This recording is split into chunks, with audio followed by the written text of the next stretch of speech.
तो ये न्यूरॉन्स बढ़ाने का कोई तरीका है? न्यूरॉन बढ़ा नहीं सकते, न्यूरॉन की फ्रेंडशिप करवा सकते हो। बहुत सारे तरीके हैं, सबके लिए अलग अलग हैं। एक बहुत अच्छा तरीका है, जैसे आपने कभी बच्चों को देखा है सर, जब बच्चे 2-3 साल के होते हैं ना, हाँ। अपने अकॉर्डिंग वो पेंसिल या क्रेयॉन्स उठाते हैं। हाँ। लेफ्ट से उठाना कि राइट से दीवार उठाना, में कुछ भी करते हैं। ठीक है। अब उसके बाद फिर एक पेरेंट आता है बीच में, अरे नहीं यार, राइट से मत, लेफ्ट से मत लिख, राइट से लिख। हाँ हाँ। नेचुरली वो किससे लिख रहा है, मान लो लेफ्ट से, और वो दूसरे से आप राइट से पुश करते हो। आप दोनों से करवाओ ना, एम्बिडेक्स्टर बना दो, जैसे आइंस्टीन है, जैसे अमिताभ बच्चन है। आप उसके बाद जैसे एडी है, या इतने जितने भी बच्चे देख रहे हैं, आप अगर टूथब्रश भी करते हो, मान लीजिए मैं लेफ्ट हैंडेड हूँ सर, इसलिए मैं रिस्ट वॉच किस में पहनता हूँ, राइट में पहनता हूँ। लोगों को लगता है कि अलग दिखने के लिए, अरे नहीं भाई, मैं लेफ्ट हैंडेड हूँ, मैं इसमें पहनूंगा तो मुझे इरिटेशन होती है लिखते हुए, तो मैं राइट में पहनता हूँ। लेकिन मैं लिखने की प्रैक्टिस अब कोशिश करता हूँ अपने राइट से भी करने की। मैं अपना अगर खाना खाने का काम मेरा राइट से करता हूँ, तो बहुत सारे ऐसे काम है जो मैं लेफ्ट से करता हूँ।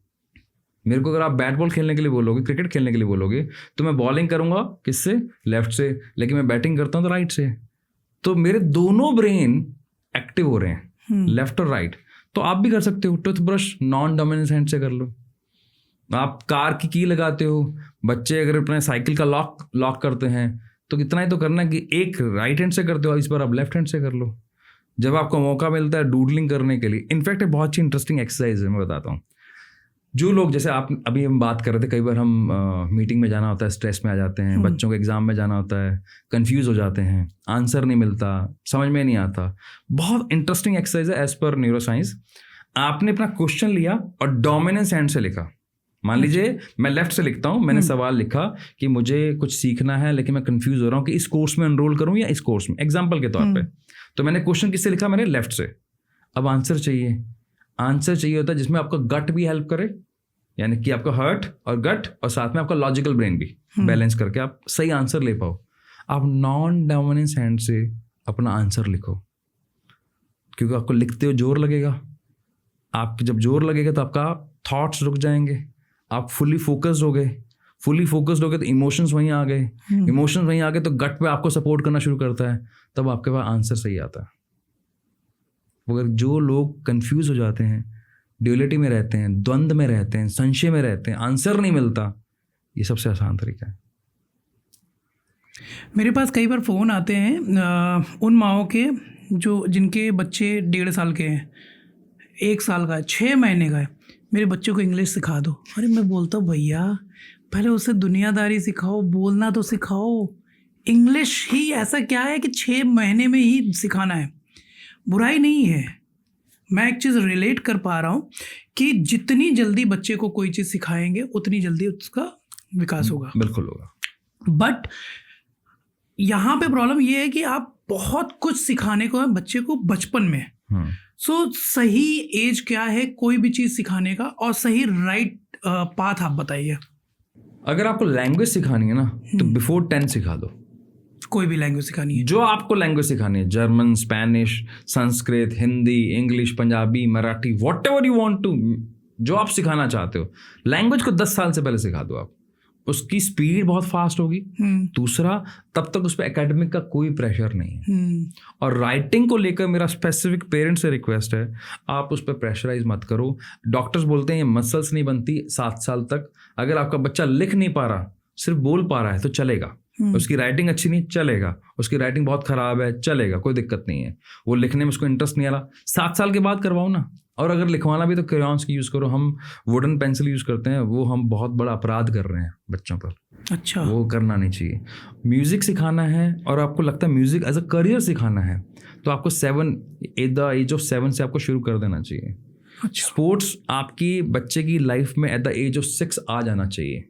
चाहे आप उसको करियर बनाएं चाहे ना बनाएं, उसकी लाइफ में फिजिकल एक्टिविटी प्लान्ड वे में आ जानी चाहिए। प्लान वे का मतलब क्या है?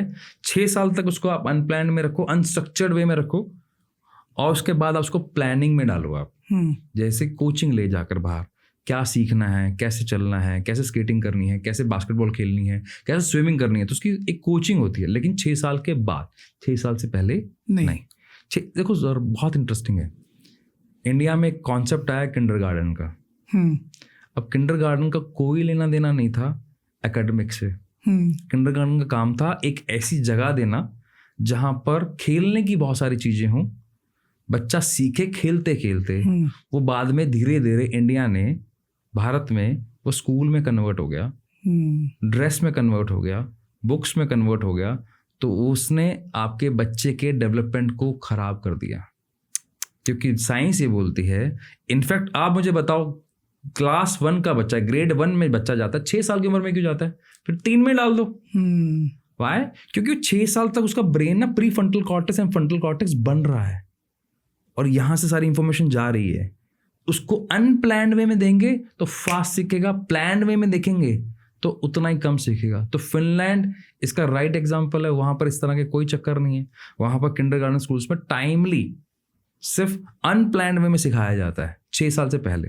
अच्छा। इनफैक्ट अगर किंडरगार्टन स्कूल का टीचर बनना है फिनलैंड में, आप PhD भी हो तो भी आपका टेस्ट होगा, और वो टेस्ट पास नहीं है तो आप किंडरगार्टन के नहीं बन सकते, आप हाई स्कूल के बन सकते हो। क्या बात है। और हमारे यहाँ पर कौन लगता है? जिसको कोई कुछ, मतलब जिसने कोई भी डिग्री नहीं लिया है वो किंडरगार्टन में जाके ट्रेनिंग दे रहा होता है।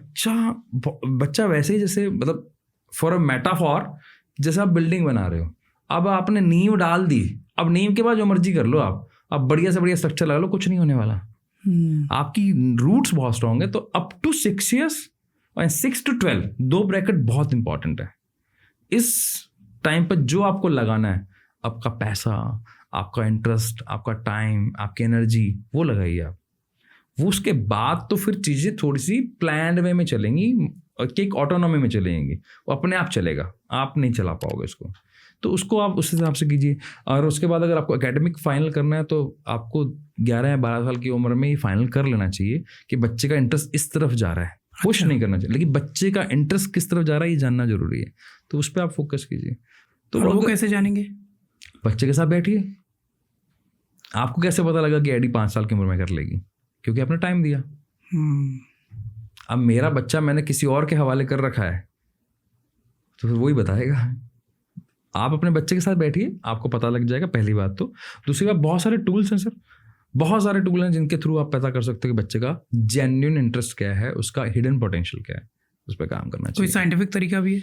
साइंटिफिक तरीका है, ब्रेन मैपिंग टेस्ट है, साइकोमेट्रिक टेस्ट हैं, ड्राइंग एनालिसिस हैं, ग्राफोलॉजी है, बहुत सारे ऐसे टूल्स हैं। ये सारी चीज़ें आप कराते हैं? नहीं, मैं सारी नहीं कराता, मैं ब्रेन मैपिंग टेस्ट में हूँ, लेकिन ये सारे टूल्स हैं जो आपके आसपास अवेलेबल हो, वो कोई भी ले लीजिए आप। सो ब्रेन मैपिंग टेस्ट से बच्चे का इंटरेस्ट पता चल जाएगा? बच्चे का इंटरेस्ट पता लग जाएगा, बच्चे का हिडन पोटेंशियल पता लग जाएगा। That's great. सो 2 बातें। एक बात तो ये कि मुझे बड़ा अच्छा लग रहा है क्योंकि हम भी 8 साल से 12 साल के बच्चों को इंग्लिश सिखाते हैं। अच्छा। और उसमें बड़े कमाल की बात ये है कि जो बच्चे आते हैं 2 महीने के लिए, वो 6 महीने के कोर्स में आते हैं कि मुझे अब प्रॉपर एडवांस लेवल करना है, और वो बच्चे बहुत वंडरफुली परफॉर्म करते हैं। तो इसका मतलब ये भी है, क्योंकि जितना अच्छा बच्चे परफॉर्म कर रहे हैं उतना अच्छा बड़े नहीं परफॉर्म कर रहे हैं, जिनको IELTS करना है, जिनको बाहर जाना है, they are craving like anything. आपको एक इंटरेस्टिंग बात बताऊं, जो बच्चे भी यहाँ पे इंग्लिश सीखते हैं, संस्कृत सीखते हैं, मैथमेटिक, अर्थमेटिक अगर सीखते हैं, उनका फ्रंटल कॉर्टेक्स लेफ्ट का और उनका लेफ्ट का ही टेम्पोरल लोब एक्टिव हो जाता है, और ये दोनों जब एक्टिव होते हैं इसको मिलाकर IQ बनता है।